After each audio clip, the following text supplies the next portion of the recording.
तुळजापूर तालुक्यातील जळकोट येथील ग्रामदैवत तीर्थक्षेत्र श्री केदारलिंगेश्वर देवालयाची यात्रा गुढीपाडव्याच्या दिवशी मोठ्या शिवमय भक्तिमय वातावरणात उत्साहात साजरी करण्यात आली.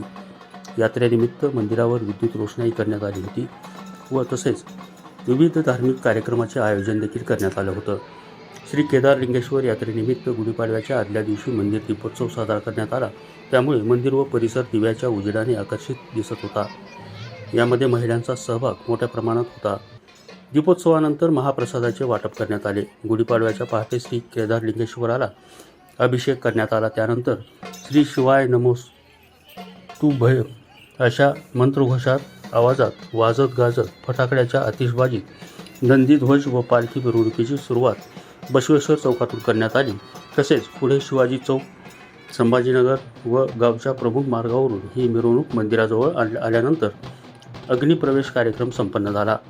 श्री केदारलिंगेश्वर मंदिरात जळकोट मठाचे मठाधिपती श्री श्री श्री 108 श्री शिवानंद शिवाचार्य महास्वामीजी, नंदगाव मठाचे मठपती माननीय निप्रराज शेखर महास्वामीजी यांच्या प्रमुख उपस्थितीत विविध क्षेत्रातील मान्यवरांचा सत्कार करण्यात आला. नूतन जिल्हा परिषद सदस्य प्रतीक्षा गोपाळ सुरवसे, नूतन पंचायत समिती सदस्य आशिष गणेशदादा सोनटक्के व तसेच सेवानिवृत्त शिक्षकांचा फेटा, शाल, हार व केदारलिंगेश्वराची प्रतिमा देऊन सत्कार करण्यात आला. यावेळी केदारलिंगेश्वर मंदिर ट्रस्ट व यात्रा महोत्सव कमिटीच्या वतीने सर्वांना शुभेच्छा देण्यात आल्या. श्री केदारलिंगेश्वराची यात्रा यशस्वीरित्या पार पाडण्यासाठी मंदिर ट्रस्ट व यात्रा महोत्सव कमिटी यांनी परिश्रम घेतले. या कार्यक्रमाचे सूत्रसंचालन चंद्रकांत स्वामी सर यांनी केलं. जळकोटहून विजय पिशेसह नितीन बनसोडे, एकमत digital, Jalkot.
Thanks for watching Ekmat Digital.